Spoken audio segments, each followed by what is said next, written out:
Olha só, hoje a gente vai abrir um manuscrito que Napoleon Hill, o autor, guardou as 7 chaves por mais de 70 anos. E não é um manuscrito qualquer, é basicamente uma confissão, vinda diretamente do maior adversário que a humanidade já teve.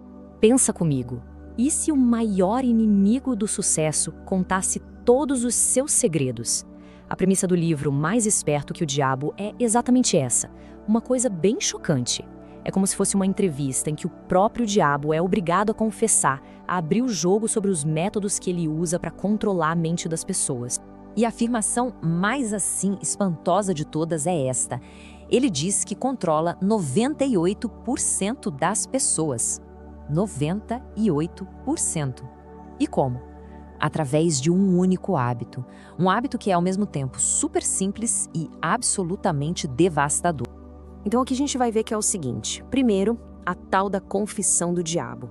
Depois, vamos entender o que é esse hábito da alienação, quais são as armas de sua majestade, o que é o ponto sem retorno e, claro, os princípios da liberdade e o outro eu. É um verdadeiro manual para retomar o controle. Ok, então vamos direto ao ponto. A base, o alicerce de todo o controle que o diabo diz ter, é um estado mental que ele batizou de alienação. E o que seria essa alienação?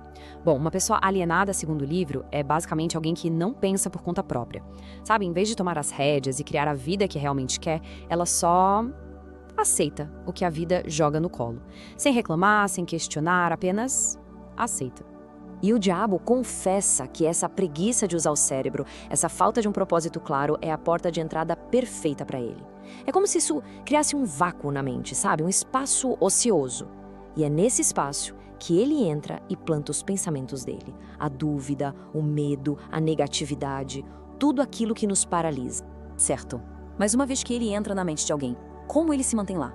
E é aqui que a coisa fica interessante. Ele não usa só uma tática, não. Ele tem um ataque em 2 frentes. De um lado, a força, do outro, a sedução. Funciona assim. A força são os medos. Medo da pobreza, medo da crítica, da doença, da morte. Esses medos básicos que paralisam a gente, que impedem o pensamento claro e a ação. Já a sedução são os subornos.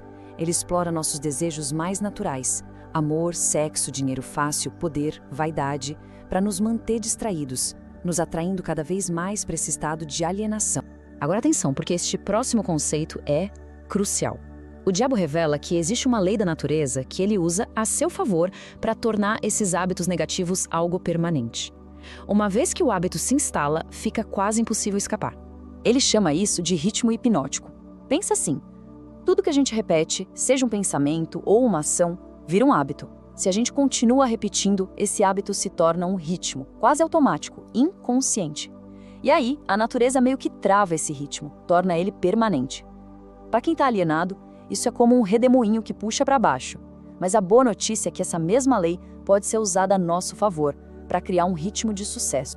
Então, a pergunta que fica é, se a alienação é a prisão e esse tal de ritmo hipnótico é a fechadura, qual é a chave para sair de lá? Como é que se quebra essa corrente? E a resposta, felizmente, também está na confissão. O livro revela quais são as contratáticas, os princípios que, quando aplicados, tornam a mente imune a esse controle e quebram o ciclo vicioso. E aqui estão as chaves para esse autodomínio. A primeira, e talvez a mais importante, é a definição de propósito. Ou seja, saber com clareza cristalina o que se quer da vida e ter um plano para chegar lá. Depois vem a autodisciplina, que é a habilidade de controlar os próprios pensamentos e focar nesse propósito. A terceira chave é aprender com o fracasso. Em vez de desmoronar, é analisar cada derrota para encontrar uma oportunidade ali. E por último, controlar os pensamentos. Entender que o medo é só um estado mental e que ele pode ser substituído pela fé. E essa ideia de que toda adversidade traz consigo a semente de um benefício equivalente, nossa, isso resume perfeitamente a mentalidade de quem não é alienado. O fracasso deixa de ser um beco sem saída e vira um professor. Vira feedback, uma lição, que esconde uma vantagem que ninguém mais viu. E para fechar, a confissão revela o que seria a arma suprema, a fonte máxima de poder pessoal. Uma força que, segundo Napoleon Hill, existe dentro de todo mundo, mas que na maioria das vezes está ali, adormecida.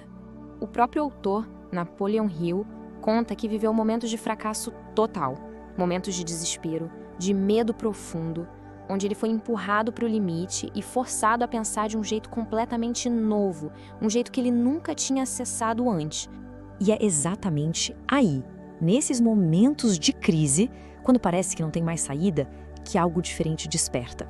É quando a gente descobre o que ele chama de outro eu, uma espécie de consciência mais profunda, uma força interior que simplesmente não conhece o medo e não aceita a palavra impossível. E a grande lição do livro é essa: a batalha final é sempre travada dentro da nossa própria mente. A única limitação real é aquela que a gente mesmo se impõe. Ao tomar o controle dos pensamentos, ao definir um propósito com clareza e ao perseverar apesar dos fracassos, a gente consegue desbloquear esse poder interior e se tornar de verdade o mestre do próprio destino.